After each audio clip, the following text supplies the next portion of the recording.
अब पहिले साल यो हाम्रो जय गुरु देवी मातामा यो घरभित्र हुने कार्यहरू तर आज मैले माता कौन भनेर मैले बाहिरै गरिदिएको छु। मेरो घरका देवी देवताहरूले पनि इष्टदेवहरूले पनि तिमीहरूको इष्टदेव हुनु ऊ चलाउनु। तर हाम्रो इष्टदेव मातै हो। हामीलाई माताले सब गर्दैछ भने हामी एउटा टाउकोमा टोपी राख्नु पर्छ। यस्तो कति जग्गामा कडाकडी हो भने त रीतिरिवाजमा फर्काइदिन्छ। होइन त्यहाँभित्र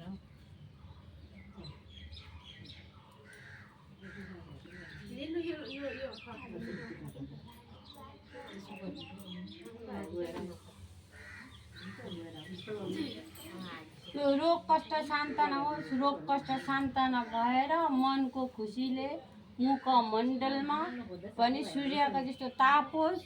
जो मेरो बानीमा अलिकति कडुवा हुन्छ, जो सूर्यलाई जुन लागेको जस्तो जो सूर्य भगवानलाई गरम लाग्दा अँधेरो हुन्छ त्यस्तो प्रकारको मुखमण्डल नहोस्। जो ज्योति सीताका जो सूर्य जब बिहान किरण हुँदा निक्लिन्छ त्यस्तै प्रकारको होस्। म यही नै भन्छु।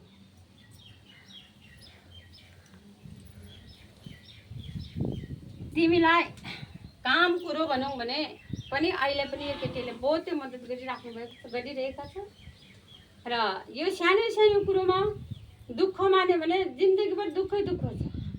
तर यो माता भगवतीको द्वारमा आएर यस्तो यस्तो लीलाहरूमा देख्दा लीलाका भागीदार तिमी पनि छौ। र अगाडि के गर्नुपर्छ कसो गर्नुपर्छ एउटा सामना गर्ने क्षमता होस्।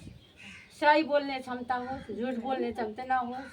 हमेसा सानो सानो दुःख कष्टहरूलाई जो मनमा दबाएर मुखमण्डलमा उज्यालो और बानीहरूमा राम्रो प्रकारको सोच गरेर भगवान देवी देवताहरूले वास गरोस्।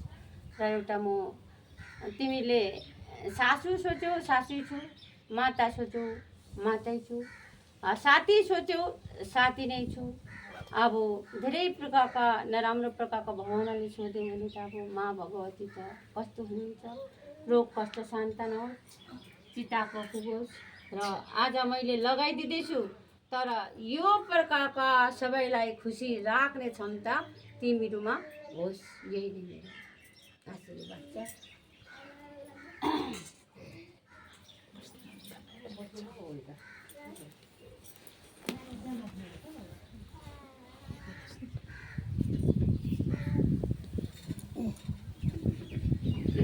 आशीर्वाद पहिला लक्ष्मीको हुन्छ अरे। फुपूहरूलाई दिनु गर, अरूहरूलाई जय माता भन।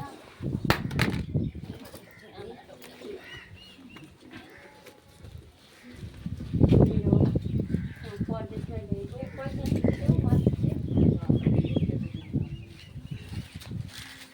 परदेशमा भएको भए पनि मेरो छोरा बुहारी कुनै समयमा आमाको हातको टिला लाउनु पाऊँ भन्ने क्षमता गऱ्यो भने आइपुगोस्। यही नै शिर नझुकोस्।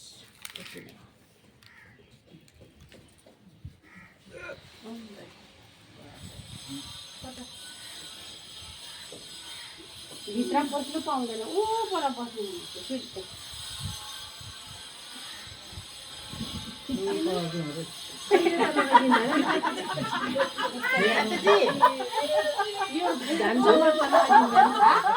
जमरा जमरा थाप्नु ए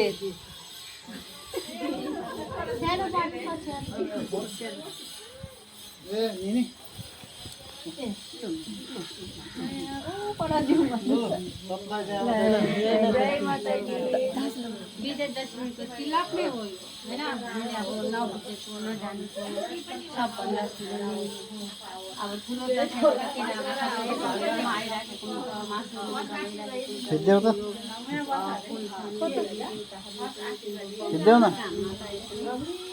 खिच्दिनु अरे यो राख्नु भिडियो खिच्दिउ न लगाएको मनमा मा शक्तिको जसले शक्ति दियो।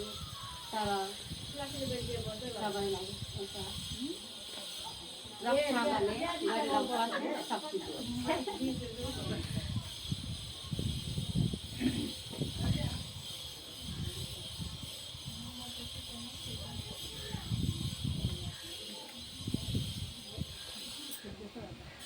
सबैलाई बाहिर नै भनेको लस्करै बसेको भने अहिले फेरि म उठाउँछु है ल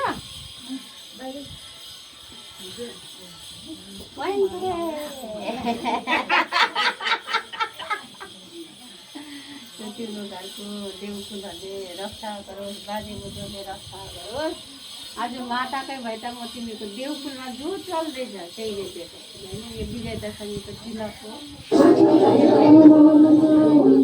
प्रेम भाव भइरहोस् माताले यस्तै प्रकारका एउटै धागामा बाँडी पनि माता एउटा अक्षतै भए पनि आशीर्वाद तिमीको निरर्थक मेरो हात पुग्ने मातालाई माग्नु यति चाहिँ बनाइराख्नु भनेर अलिकति